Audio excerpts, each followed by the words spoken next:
bintang tamu. Heeh. Akeh bintang tamu iki. Heeh. Iki ana Mbah Marwata saka Jogja karo Yu Ciblek saka Banyumas. Uga ana Mbak Lian Sindu saka Kebumen. Weh lah. Coba Yu Ciblek karo Mbah Oto sikik diaturi. Ya tumpake perahu layar, Cok.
Wilujeng dalu Mbah Oto. Nah, ada saka Jogja bintang tamu ya lawak kondang. Gang dalu. Matur nuwun rawuhipun wanci dalu menika. Wah jan Ale ngundang bengi apa teko awan nek ora nyambut gawe. Oh lah iya iya.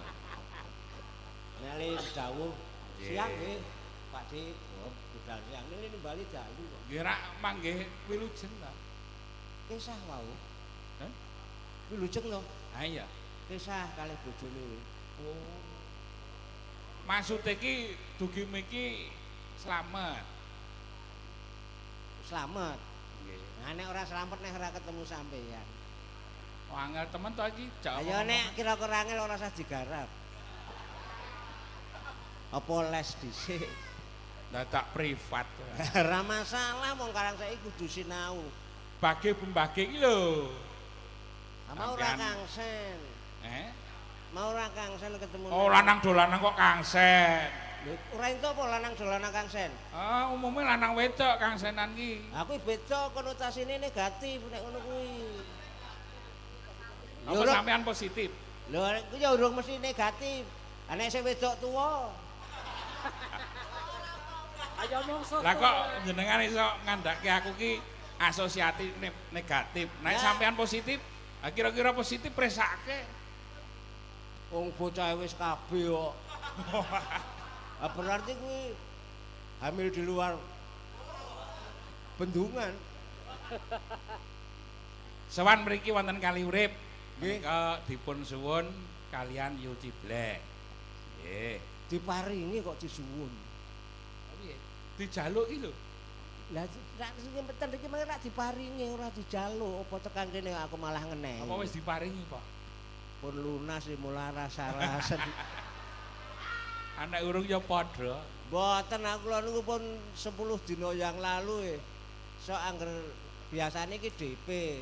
Nek Kali Urip itu beda daripada yang lain. Rampung kesisan bangane pekewu. Tepuk tangan. Matur nuwun kagem Pak Haji Basuki. Matur nuwun iki saking Palembang sing membiayai sampeyan niku.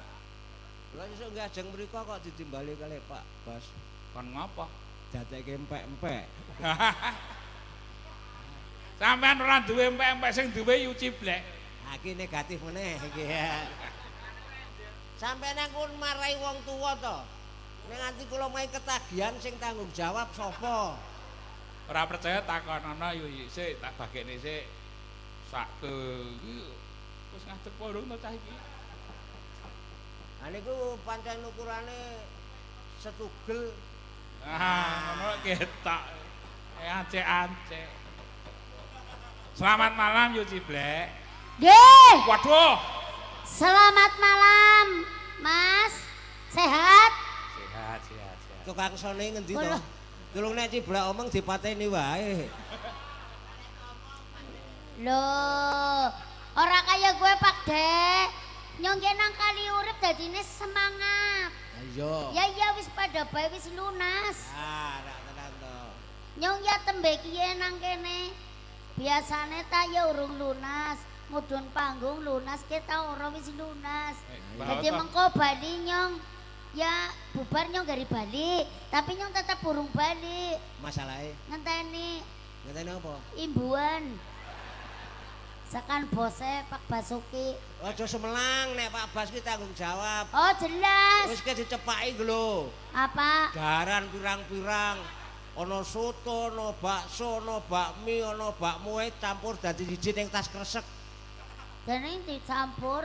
Ayo meneh nggawa ringkes. Iya ning nyong seneng ki nang kene. Seneng ya dituku nek Ora, maksudnya seneng pangananku ki kesenengane nyong ana nang kene. Apa?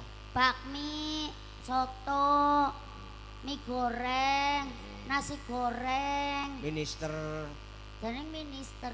patih ya minister. Ya mie goreng kaya gue. Ki nang kene anak kabeh nang kali Syukur, urip iya. syukur. Mulane matur nuwun sanget Bapak panitia. Kula nika teng mriki jan pokoke di sini tambah. Tambah apa nih? Penyakite. Ya ora tambah. Hah? Biasane ora wani gula, ngombe gula ya ora wani mau ya nganggo gula. Iya. Engko nek setrup karepmu kowe. Siapa sih setrum? Setrup. Setruk kok kesetrum. Setrum. Kowe iki cilik-cilik kok budek to? Siapa sing budek ora kok? Iki kiwa apa teng. Oh, ana jangkrike ning jero ki apa? Oh, ki Budek iki. endi? Oh, sapi. Sapi, Siji. Kebo. kebo. Lah, selen to. Siji sapi kok siji kebo. Apa raimu ki pasar kewan po? Ya siji kuping sapi, siji kuping kebo. Lah ya ora apa selen? Lah ya kan siji kebo, siji sapi kok. Loh, Pak Dep Marwoto biya selen. Nggih.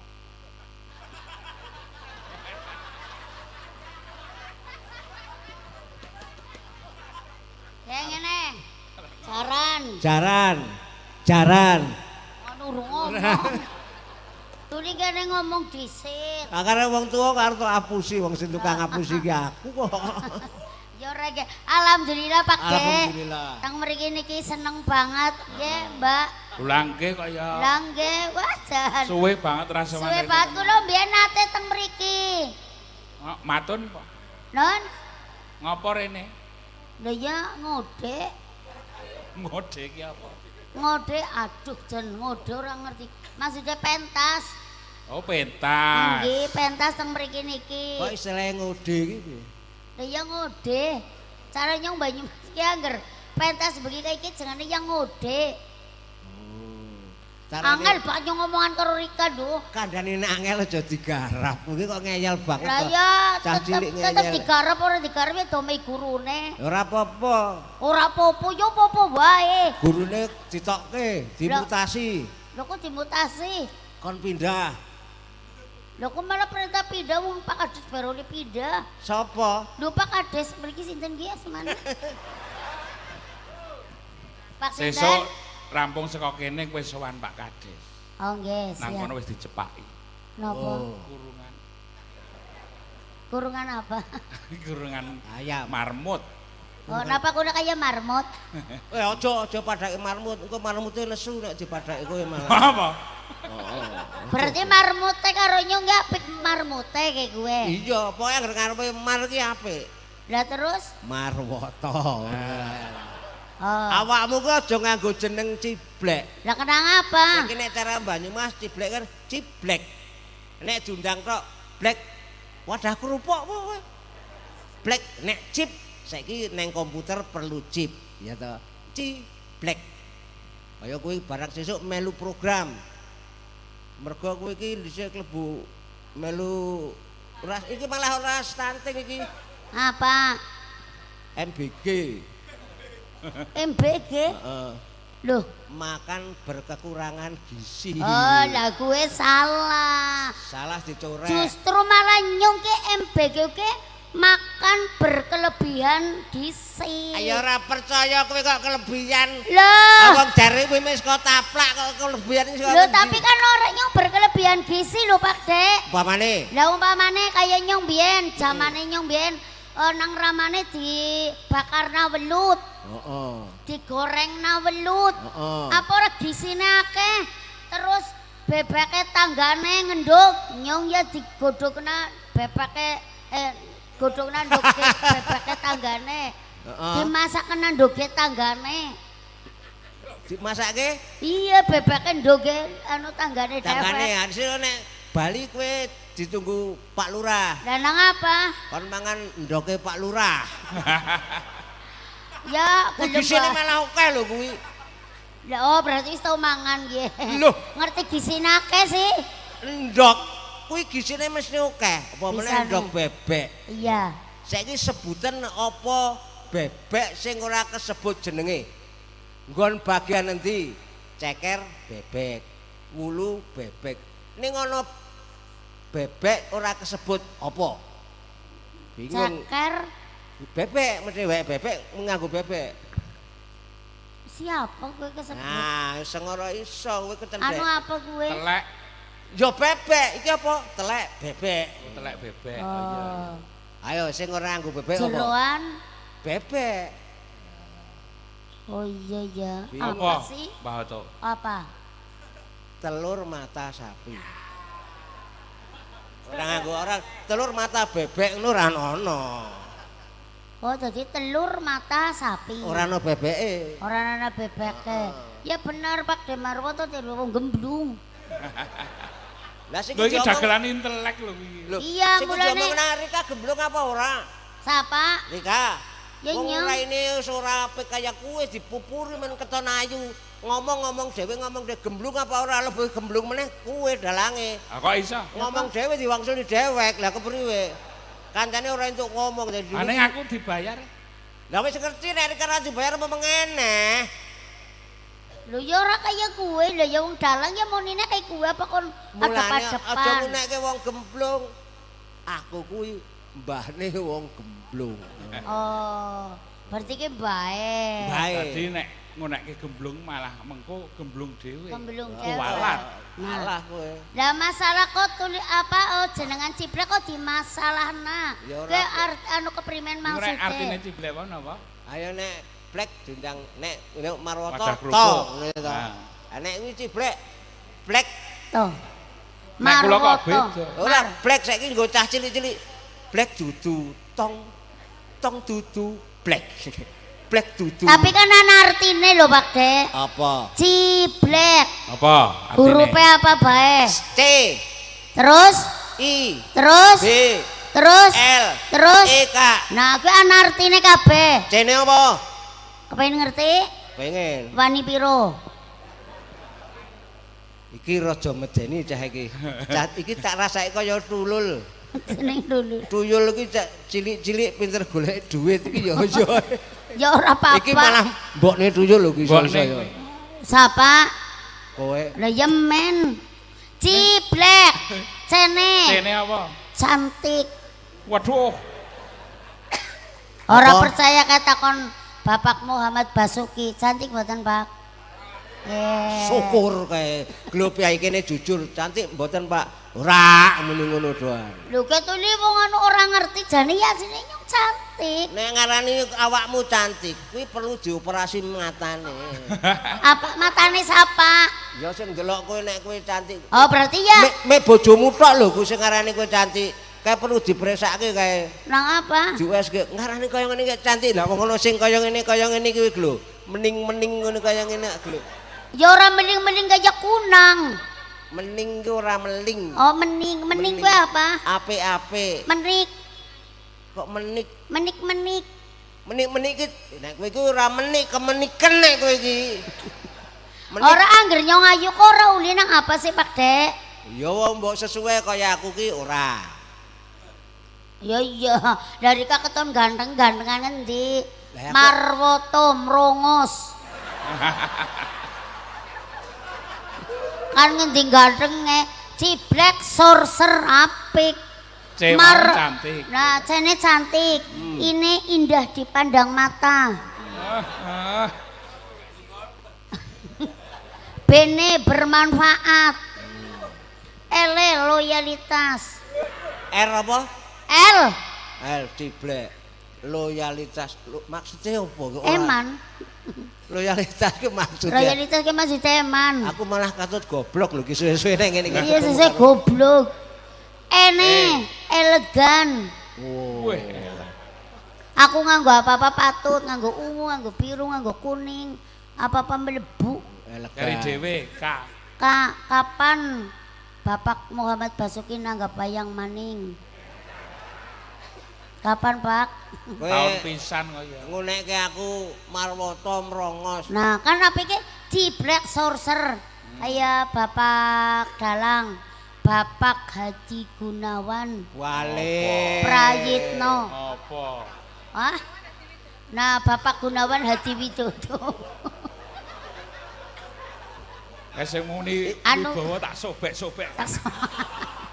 Iki Apik. nyebut jenengmu kuwi kleru to. Nah apik. Engko dipotong duwite belanja. Dipotong kepriye lho wis lunas Tong. dipotong. Bengi iki untung ra melu aku, Dek. Piye to?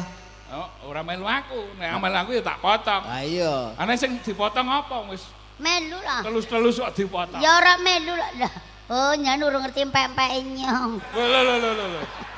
Tekan Palembang meneh kuwi. Lah nggih nang Palembang. Golek empek-empek kuwi susah tenan nek. Lah susah keprimen, ya gampang.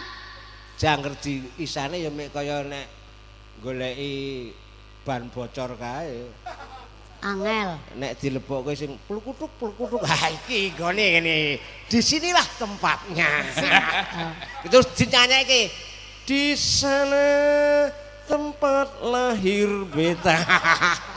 Berarti kue sing muni plekutuk ya. Aku ora Lah angger nyong plekutuk lah angger kaya Bu Sinden. Kayak monine apa jajal? Wos.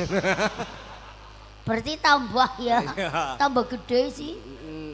Apa? Nek iki sing perawan-perawan iki. Lah niki si perawan. Perawan, Mbak perawan. Lita, saking Perawan. Temanggung. Perawan Mbak kabeh. Indi. Iki ya perawan iki. Wih, Nyong ya kuwi isih perawan. perawan. Eh? Isih perawan sih, ciblek. Perawan. Tesi. Buktikan. Bar operasi. Uh, Operasi zebra mergo ora nggo SIM dek. Sikile cupet. aniat gegaruk. Ah iya sore sejarah cah cilik. Ya ora kaya kue nyong ya no. Udu perawan. Tuh. Bar Saya mantu. itu Bar mantu. aja pamer. Iki tak kandhake dulur-dulur seniman. Boten. Nggih mbene aja pamer engko njur matur Pak Ahmad Basuki kula nembe kemawon mantun. Boten ding Pak Basuki lho. Ora tenan? Oh ya wis. Lah. Ya. Anu wingi lah. Ayo. Nggih. Jadi Nyuwun. Pak Oto enten bintang tamu setunggal malih menika Oh, nggih. Sinden Lian Sindu ingkang dipun kersakaken warga menghibur warga Desa Kaliurip. Kaliurip Nah, mriki. diatur Penontonnya jeneng. ngiteng mriki wah mantap banget. Nggih. Yo disipaca. Yo seprot. Lian Jumeneng. Cepot semprot.